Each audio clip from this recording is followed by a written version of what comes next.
This is the Doing Scary Things podcast. I'm Katie. I'm a veteran photographer, a serial entrepreneur, an aspiring author, and a relentless optimist.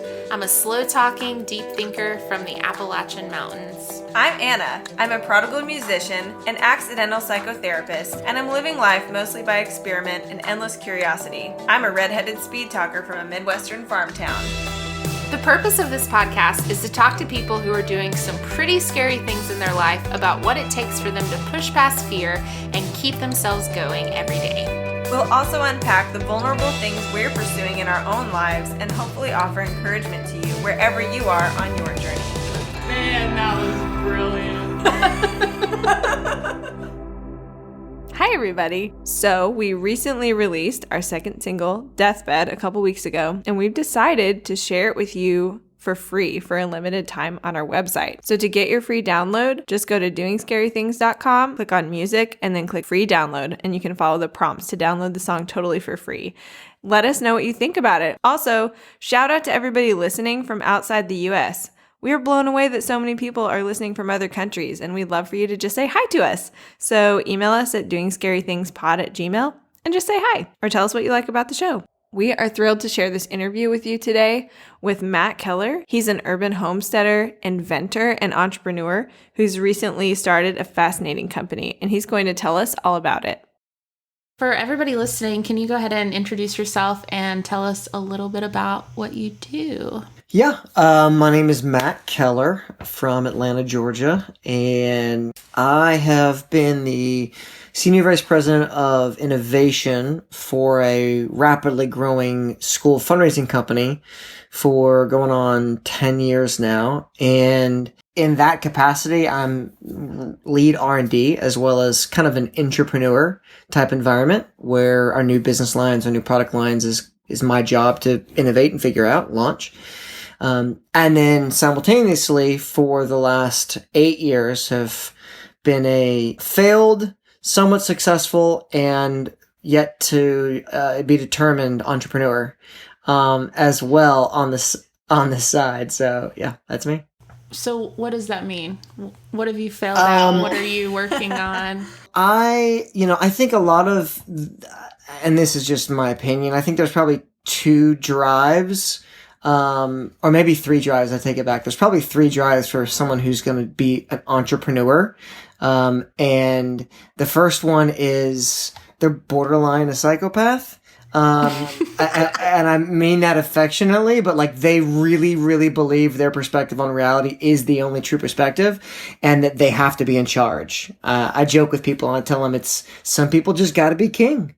They can't envision a world where they're not king. And those people, they just go. They just keep pounding until they're king because it's all they know how to do. Some people, I think, maybe become entrepreneurs out of desperation. Like, oh crap, I've got to make some money and let's just do this and, whatever. And then some people I think are probably like me is they like new ideas. They like solving problems. They like creating things from nothing. I tell people I wish I was a musician. I wish I was an artist. Most of my friends are either musicians or artists or photographers. And I envy all of their creative skill sets. And my outlet is trying to create a solution. Is try to create a value proposition where there wasn't one. And that's me. And the problem with being me and having my take to it is that I don't have to be king. And I also have a stable job, which means I don't desperately have to go make money. So sometimes I get paralyzed and I just kind of play with ideas and don't ever really go for it. 2010 launched a company born out of passion, right? Born out of passion. Like, hey, I want to provide a sustainable revenue stream for clean water sources, development of clean water sources in Haiti. I just was down there after the earthquake. Hey, what if we create a bottled water company called 1-for-1 Water? And create this company, start selling, get into Chick-fil-A corporate headquarters, trying to leverage it. At the end of the day, I didn't do the due diligence and I didn't push to figure out how beverage distribution works. And so we just kind of fizzled out after about 2.5 years. 2 years ago, year and a half ago, started a business that's kind of in that yet to be determined phase. Like where we thought we were launched, but we're actually in pre-launch, and it's a part-time endeavor for everybody who's involved. And, it's kind of one of those, like, we'll know in the next 3 months. I love your ideas about the different drives. It's interesting. And I also think it's really nice of you to affectionately refer to those borderline psychopaths when you don't even count yourself among them. Well, okay, so I will say this. I think at any different time we're driven by certain things, even though we might be doing the same thing, but the drive might be, like, I hate my boss right now, so I'm driven to prove them wrong. And, versus the next day, it's like, I'm so passionate about providing this solution for people. I'm just can't wait to make it happen, and so I think that you probably go back and forth between them all, at some level or another. But no, I do not count myself among the psychopaths.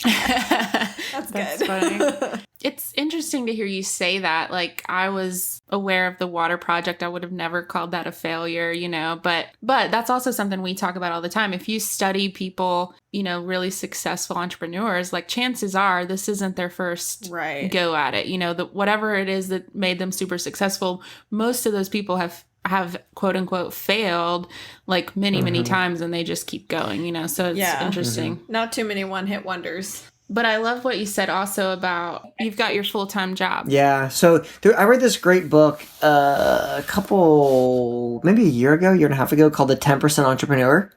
And in The 10% Entrepreneur, he breaks down it to say, like, entrepreneurship isn't like a zero-sum game. Like, it's not all or nothing, and most people think it is. But he's like, I'm a partner in a law firm, and I've been a partner in a law firm that I helped run for 20 years. But I'm also have small equity stakes in like 18 other businesses.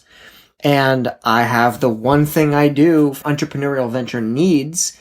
I know I'm not the pure all or nothing, gotta be king entrepreneur, but I still am an entrepreneur, but it's just, 10% of my time. A lot of times it's not a one-man show either. You have a team, or you have, I love that. I think that's my favorite way to work. I don't know that there are many things I'd want to do completely by myself, but it's good to be aware of that. Other people are in this with me. Other people have some responsibility or have some duties or whatever. And it takes some of the pressure off, but it also frees up some of your time. I was just going to say what a luxury that can seem like, we talk to some people who are like trying to make their living being a musician, or like, I know that your wife is a really talented artist, right? She paints and does pottery and is an awesome musician as well. And it's a funny contrast. Some people say, they want to be all or nothing. And then some people like having the job. Well, Blaine and I were talking about this yesterday,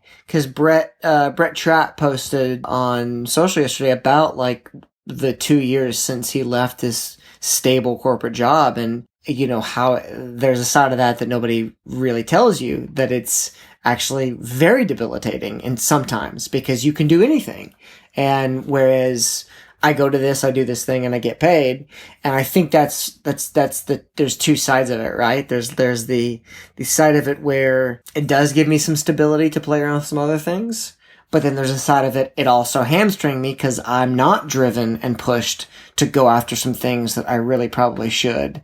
And to me, it's just so funny. I feel like we want to put people in groups and go, well, you got it better than I do. Or, this group, and there's pros and cons to both sides. Whether you're full out 100% entrepreneur, or 10%, you have to realize, like, no, there's challenges to both. There definitely is challenges to both. Cool. So what have been some of those challenges? You've worked the full-time corporate job, you're building this other company on the side, and obviously there's more to you than just work as well. I mean, you have a family, you have basically a farm. Like, what have been some of those challenges for you? It's really funny. I had coffee with somebody today, and we ended up with like this great 90-minute conversation that ended up only being like 20% about his business that he's building and how I could help him, when the whole time was supposed to be about that. The rest of it was about family. And at the end of it, he texted me. He's like, oh man, we forgot to get a picture, sweet picture.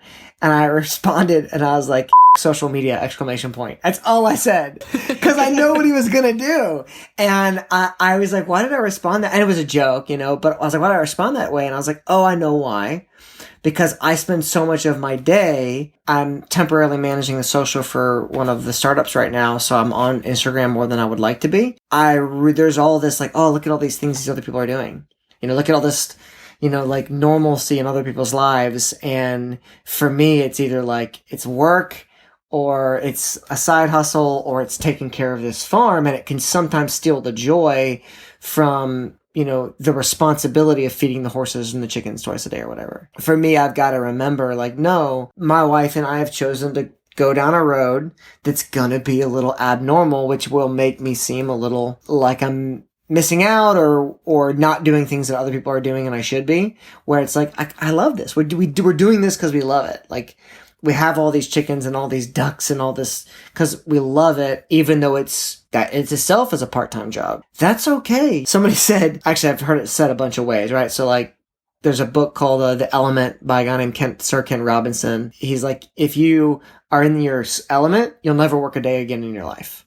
And then this guy on the phone last week told me, he was like, man, I'm only going to do things from now on that energize me. Like, I'm only going to spend time in work that gives me energy because it doesn't feel like work when that's the case. And I was like, nice. Oh, that sounds so sweet. Right. I know, it sounds so sweet, right? I was like, I like that a lot. Now, granted, he's managing a custom donut shop in Meade, Tennessee, which is outside of Pigeon Forge. And while we're on the phone, he's yelling at people as they walk up. He's like, we're sold out for the day. Sorry. They're yelling back at him. And he's like, I should probably, and I think, he didn't love that in that moment, but in general, what they're doing, trying to create this thing in this vacation town. I think a part of it is if it's so energizing, you can kind of push through the stuff. You guys know the story that Esau and Jacob, and Esau sold his birthright to Jacob for a bowl of stew. I would probably give away massive amounts of equity in my company, like a startup company, if I never had to deal with paperwork. I actually did. The first company I ever started, I gave away 7.5% equity to a buddy of mine who was a lawyer just for filing all the paperwork. Wow. Because I didn't want to deal with it. I didn't want to pay for it. It was worth it to you. How did that work out in the long run? We're still friends. I mean, but how do you feel about it? Seriously, like, was it a mistake or was it worth it? At the time, it was totally worth it. Mm-hmm. I mean, it's totally worth it. I wouldn't do it again. Like in another venture going forward, I wouldn't. I don't think I realized that was kind of like, just if you believe in something, pay the money to have a professional do what you don't want to do. But I'm glad I did it that time because well, you never know. I feel like we see that all the time in the music world. It's like, somebody will come in and play guitar and they'll get 5% of the song. Well, that's great if that's a great deal, until you make $10 million. And then it's like, I could have just paid you a couple $100. And you're like, oh. Yeah. Anyway, that's neither here nor there. Good old hindsight. Yeah, I just want to be clear that has not happened in our world. But seriously, okay, so one of the reasons I really wanted to talk to you, Matt, was like I mentioned, so you're married to Blaine Watson Keller, really talented artist. She has played violin. She's toured with people like Copeland and David Crowder. And here's the conversation we've been having a lot. Are people who aren't artists creative? I don't know if you've experienced this. We haven't talked about this, but I think if people looked at the two of you, obviously she is an artist. She's going to be called an artist. And what I see people mislabeling sometimes is people might call her a creative and they might not necessarily call you a creative. Now, again, this is the myth I'm trying to dispel. I believe everybody's creative. Mm-hmm. For me, that comes from Genesis 1. But like you just made the point of, you enjoy entrepreneurship. You enjoy starting these businesses. You mentioned specifically you love the solving problems. And that is honestly the definition of creativity, solving problems. So can you talk a little bit about that? First question, do you see yourself as creative? And second question, if you do, how have you maybe used that in your work? So yes, I think I do now see myself as creative. I think Blaine has over time definitely affirmed me enough to convince me of it. But I think that for me, it's my medium is different, right? So like I'm looking out my window right now at a wood storage building that I did not build, but I did design. And I got the wood for it, and there was a guy helping us on some projects, and then he threw it up. I'm proud of it. Like I'm proud of the way it turned out. I'm proud of the aesthetic that it has, because it wasn't just how can I keep rain off of this firewood, because we use a lot of firewood. For me, it was about displaying it in a way that was cool.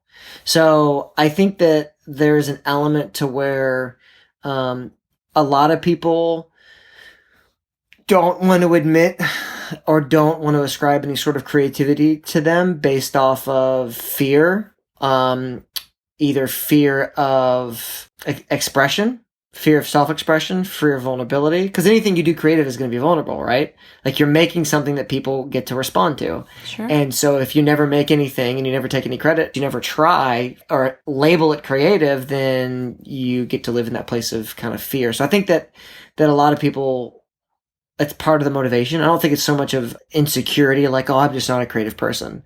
I think it's probably safer to say that. Because if you say, no, you know what, I do like expressing myself creatively. What do you think about it? Now you're vulnerable, you know?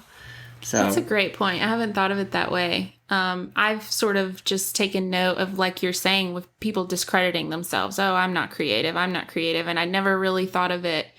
I mean, I knew on some level it's a cop-out of like, but I guess I saw it more as like, they really don't think they're capable of something, you know, like, and I guess that's part of what we're trying to do is just encourage people. You're not without something, you know, everybody has the same playing field. And like you said, maybe we're interested in different mediums and we're pursuing different things, but you have the same capabilities as a starting point.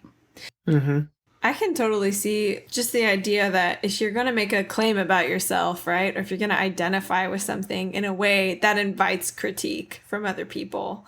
And since I think you're right, Katie, that a lot of people do sort of put everyone in categories of, you know, artistic equals creative and nothing else does, then if you're going to make that kind of claim to, you know, a crowd of people on social media or wherever who have that mindset, there's a pretty good chance that someone's going to challenge you about it or sort of cast a shadow on that. And we've talked a little bit about your farm. Is that something you're willing to kind of talk about more? Because I find the way you guys have set up your home and even the way you're raising your son, I just find that so creative. So we were on the canoe. We traded a friend of mine's motorcycle that he had left here at the house for a canoe with Blaine's grandfather, and it's a really nice canoe. And at first I was kind of like, whatever, Blaine wants the motorcycle out of here. We can always use another boat. But it's actually a really fun canoe to paddle. And so we're out in the lake yesterday evening, me, Blaine, and Watson, our son, and I said, if you'd have told the 16-year-old version of myself that we would live down a half-a-mile gravel road and we would have chickens and ducks and horses and be paddling out in this canoe in the evening, I would have been like, sweet, what lottery did I win? And I told her, I said, you know what's funny though, is that I stopped hoping for this when I was about 18. And she was like, what do you mean? I was like, I don't know. I just always, as a little kid, you know, adolescence into teenage years, like had this version of my life where I was like, I don't want to live in the suburbs. I want to live around animals and experience somewhat of farming, and I want to make that happen. To the point to where I even was like, I want to have a long gravel driveway so it feels like you're getting away from everything. Oh, that's awesome. Well, it's funny. And I said it was very specific too. I said I want a long gravel driveway with a big wooden gate that has to open and 2 lions on either side of the gate. And she was like, we're never going to have your giant lion statues. And I was like, I get that. I mean, we're talking about a 16-year-old. Like, of course we're not going to have giant lion statues. Small price to pay. But the gate maybe one day. But what I had told her was I stopped dreaming about it. I stopped trying to make it happen when I was 18. I think because I had some things I had hoped and dreamed about that didn't happen. And so I just kind of turned it off, you know. I was like, well, I won't be disappointed if I don't hope for it. I won't fail if I don't try. Self-preservation. Yeah, so I had stopped hoping because it's easier, you know. It's easy. You don't have to be disappointed. You don't have to hurt. So, and then we started looking. We were engaged, and the one thing we were going to close on was 8 acres, and it was ready. Like, there was already a garden. They already had chickens. They already had a horse barn that was functional. So, like, it was, like, move-in ready. This property here was different. It had been neglected. It had been not taken care of. There was no place for horses. The house was not livable. And it was kind of like this crazy thing, but we're like, if we're going to it's like pioneering, but it's like re-pioneering. It's like this area had already been pioneered and then left for crap. And we re-pioneered it a little bit. And it's been a lot of hard work, but like 4 years later, it's like, we got the chickens and the ducks and the horses live here. And like, what are we going to do next? And it's a different lifestyle because we have responsibilities, to keep a lot of things alive.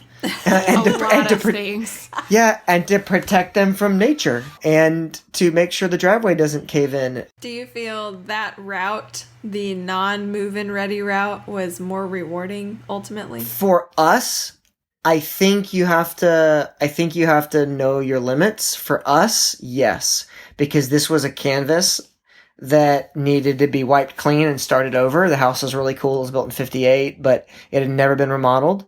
And we gutted it, dropped the ceilings, dropped the walls, and then got to make it something for our family that was brand new. And it was fun for us, engaged, married, and then kind of doing it together. So of all the things you've kind of done and got going on, what would you say has been the most challenging? Balancing out entrepreneur, owner effort versus the employee effort to make sure I'm honoring, my responsibilities. But what I found is, and this is unique because of my job, is that it's made me a lot better at my job than I get paid for as an employee because of how it stretches the way I think. And actually, I would say the hardest thing I've done, even harder than starting the company that we've got going right now, has been the last 6 months when I realized everything I've ever done in regard to like startup innovation is basically not good enough anymore. And I've got to figure out a better way to develop value propositions, to test and experiment with those value propositions, and to make sure that what's being brought to market is the actual solution that needs to be brought to market. It's been, and the only reason why it came about is because we started trying to figure out a solution for middle school fundraising and just like keep banging our heads against the wall. And it's like, okay, what are we doing wrong? The old ways of doing this aren't working. We got to have a better approach. And that's been really tough because it literally is like, I'm 37 and it's like, guess what? The things you've learned how to do over the last 10 years, flush them down the toilet and start over. And that's been, it's so tempting to just go, well, this worked last time. And it just isn't good enough anymore.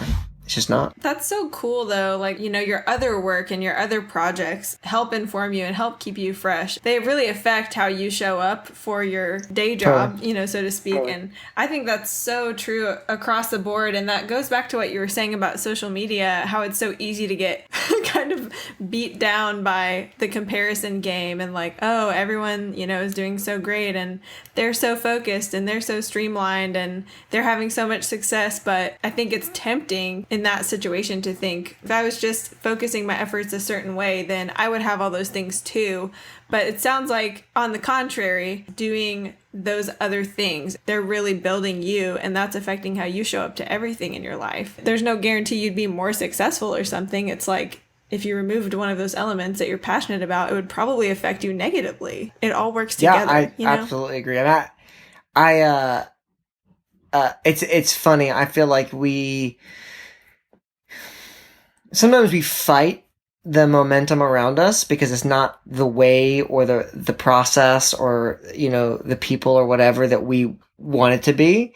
And I think you have to really sit back and go, well, just because I want it to be a certain way doesn't mean that's what's best. And maybe, this is more about me learning than is about me being in control. Maybe this is more about me being challenged and growing than it is about me making money. Like, I think you've got to really have a little bit more of an open mindset about who's in your life and the opportunities in your life. And I got this quote. I think this might be an original quote. I don't know. But about 3 years ago, maybe 4 years ago, I just kind of like had this thought, never pursue opportunity at the expense of responsibility. The reason why it hit me in the brain is because I was doing it. I was pursuing opportunity and seeing other people pursue opportunities in relationally or career-wise or creatively. And then I was seeing the collateral effects of them just running after this new shiny thing on their family and their friends and their businesses and their careers. And I'm like, if you're having to shortchange your responsibilities to pursue opportunities, if it's that important, then you need to change your responsibilities. Like, you need to quit the job or break up with the girlfriend or renegotiate expectations in a relationship. Like, if it's that important, don't just skip out on a responsibility, change them. I think, and so it was like a really big challenge for me. It's like, if you want to be an entrepreneur on the side, you need to keep things clear. What makes you think one day you're just going to magically be responsible if you're not being responsible for what you're a steward of or whatever right now? So it's a discipline. It's just a discipline, you know? It is a discipline. That's so true. And it's a straight up invitation to be creative with whatever you're doing, because if something is that important, it doesn't work and it's not right on some fundamental level to shortchange those things. So you got to figure out, well, how am I going to do this anyway? You know, it's so easy to look around and see barriers and to maybe choose to just shortchange them or just sort of avoid them or ignore them.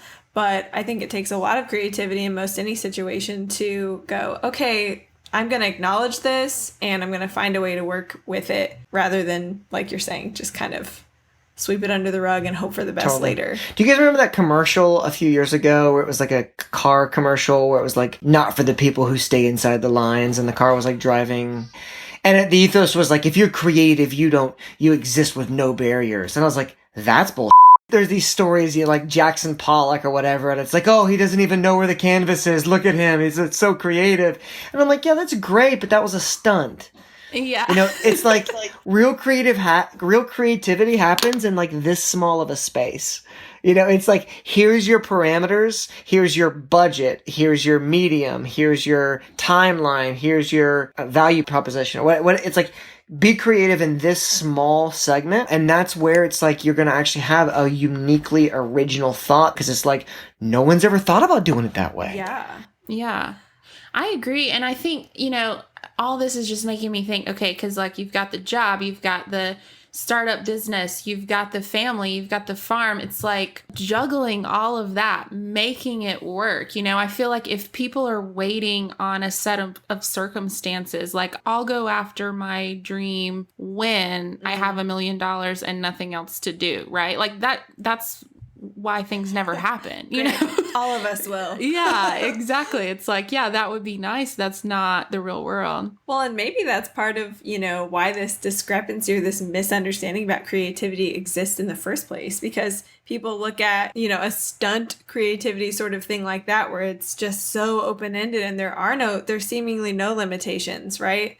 And people think, well, I'm never gonna have no limitations, so I must not be able to be creative. But the reality is, it's like there's things right in front of you right now that you could do in a beautiful way that when people see it, they're gonna go, oh my gosh. Yes, absolutely. And that only you can do. Yeah. I'm not really talked about this a lot with anybody, but like like last week I went to this all-day seminar. It was about experimentation in business.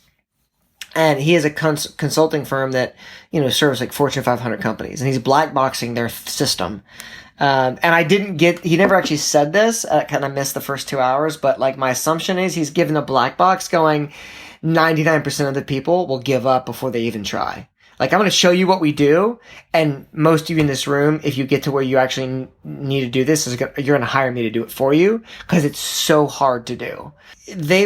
Some of the stuff they were showing, it was like, man, I've been sitting on ideas, personal ideas, ventures that I get really excited about, but I don't let myself get excited about, because I'm like, all the work and all the effort to get it started. And yet what he's talking about is for businesses that have budgets to do innovation. He's going, don't spend the money. Don't spend the time. Do as little as possible and ship it in a way that gives you customer feedback to see if people actually like your product. And then guess what? If you get data that says people like a product that you haven't even created yet, resources aren't a problem.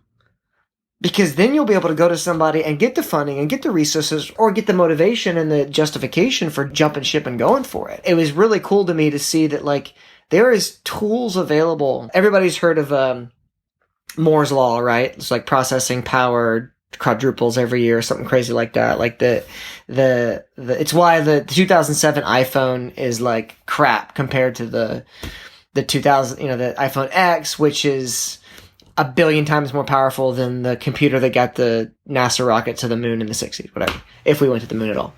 But there's another one. There's another next one. Episode. Yeah, right. Speaking of creativity. Now, there's another one called Metcalfe's Law that's about the connections and how, like, the connectivity is exponentially growing and stuff like that. Like, that's not stopping. So in 5 years, there's going to be apps and resources available where you'll be like, you know what? I want to see what 10,000 people think about this who are interested in this type of thing. Boom. And you push it. So there's so many less excuses than there ever has been for taking steps to put yourself out there. And the cool thing is you can even do it anonymously on the internet. So if people hate it, you can slink back into your desk job and not have to worry about it. Oh, never mind. Honestly, while you were talking, I was thinking about 16-year-old you who said, I would love to have a farm, but I don't think that's going to be realistic for me. And I think a lot of people are in that boat. A lot of people maybe have an idea they want to start and they're not sure. And yeah, that's awesome. That's really encouraging to hear that now there's all these strategies for testing it and all of that. But I think the common denominator, if you will, is that at some point, you've got to try, right? You've got to start working towards something, or it is a no. There's a really good quote. David Bland was the guy's name, and the group is called Precoil, and a lot of their information is actually on their website. But his quote was, "You can't pivot if you're not moving." It is so good. I've used that in personal relationships twice, like in conversations with people, actually about their marriages. 2 times. Well, it's been a week. It's been a week and a half, and in 2 different people, as we're talking about their marriages, I'm like, well, look, here's the reality. I know it's scary, but if you're just freezing, you can't pivot to something better. At least move a direction. And I think it definitely is for innovation or entrepreneurialism or creativity. It's like, you can't change and make something better if you're not shipping anything in the digital space. Like David Blaine was coming from mostly digital products, because that's kind of what they get contracted to consult on. So it's a lot easier to say this, but it's like, you just ship early and ship often, which I think is a Peter Thiel quote. What are you waiting on? Like, you got time to fix it if you need to. Like, but if you sit there and obsess over it and try to make it perfect, you'll never ship anything. And then meanwhile, somebody else is going to figure out the next solution. Yeah, it's just a theory. It's like, okay, that's hypothetical. Have something to fix. Totally. Yeah. I totally. love that. Yeah, we talk all the time about just taking the next best step. You got to start somewhere. You're, like you said, you're not going to be perfect. You're not going to be ready. You're probably not going to be qualified when you start. But you've got to start and then just take the next step, Yeah, and you might even be scared, which is... You probably will be scared, and that's okay, because that's what it's called courage. You do what you're afraid of. Totally. You can do it scared. And this is where I think everything's, things can be really beautifully connected, even when they're frustrating. We bought this property. There's a lot of acreage, and there's a lot of acres around me, and I've grown up deer hunting and eating venison, and my wife loves cooking the venison, because she's like, at least there's no antibiotics or steroids or I was gonna say hemorrhoids. Like, I don't know. They could have hemorrhoids. I don't know. Hopefully not. Yeah, no steroids. So when we moved out here, I started hunting more, because there's kind of an overpopulation of deer in the state of Georgia, especially Metro Atlanta. In the process of doing it, I had a situation where there's this beautiful buck that I wanted to take, and, a lot of meat, cool headgear. And I couldn't take a shot because he was walking and I didn't know his distance, and I didn't want to accidentally wound him and not kill him. And, because it's better to kill meat than wound it, especially if you're trying to eat it. But you're not a psychopath, right? Not a psychopath. I'm a very humane person. People who slaughter cattle, they're all psychopaths. all psychopaths. Have you seen No Country for Old Men? Where do you think he got that thing from? He's the best villain ever because of that thing. And that's what they use to slaughter cattle. It's very traumatic. So anyway, I found him dead. He got hit by a car right in front of my house. So I found him dead, eaten by coyotes and vultures right in front of my house. And I was like, that's such a shame. Like, there's such a shame. Like, he suffered, and against popular opinion, when you shoot a deer with an arrow, it doesn't, most of the time they don't even know they've been hit. And most of the time they expire within 2 minutes or less. And so I'm like, he suffered. Nobody got to eat the meat. Like, it just stinks. So I started looking for a solution that would allow you to know the range of your animal when you had your bow. Because when you're shooting with a compound bow, you have to know the yardage in at least 3 to 5 yard increments. Because if you don't know the yardage, you'll miss. So most bow hunters would use handheld rangefinders like you see golfers use. And I wanted to find something on a bow so you could do it quicker, and realized there was nothing on the market that was what I wanted, which was easy and cheap. There was one thing on the market that was expensive and complicated. So I've got a little experience in product design. I've done some sourcing in China with my full-time job. So came up with a solution that was kind of stupid simple. Nobody had thought of dumbing it down. This is Avid. By using a visual laser. You can kind of see behind me, actually, maybe on the wall. See the laser back there? That's so cool. And then it says the yardage. It's 3 yards.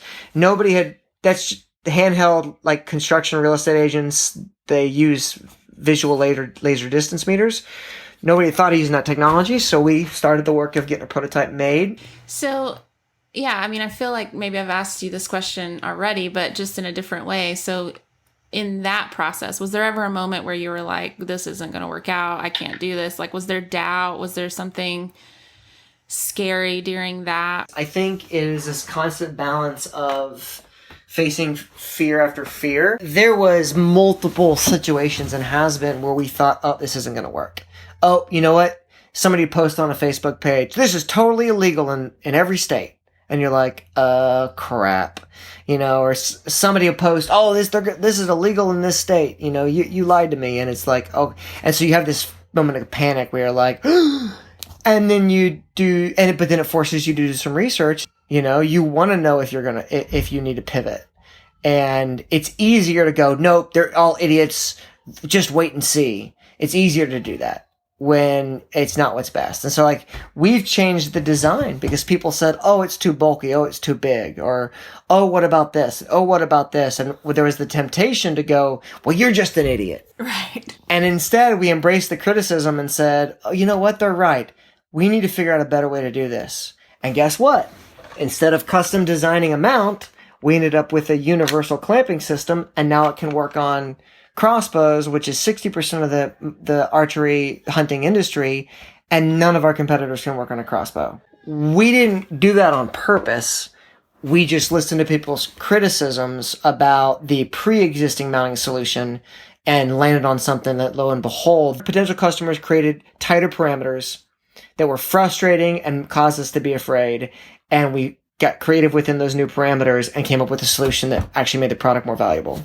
Yeah, like you could have just let them kind of stop you, right? And say, oh, well, I guess they're right. Like, I guess this isn't a good idea, instead of, like you said, right, pivoting. That's fascinating. Or like, yeah, those particular feedbackers are all idiots and we're not going to listen to them. But that's an interesting question to me too. Like, how do you determine, I mean, I'm sure you probably don't go about your life wanting to call everyone an idiot, but how do you determine which critiques and which feedback to sort of consider, right, and use as a tighter parameter, and which to sort of tune out? Because there's probably, I would imagine, a lot of useful feedback and a lot of not useful feedback. I don't think you tune out any feedback.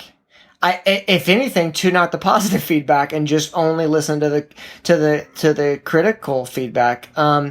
But then you have to make a decision. Is this person not our customer? Mm-hmm.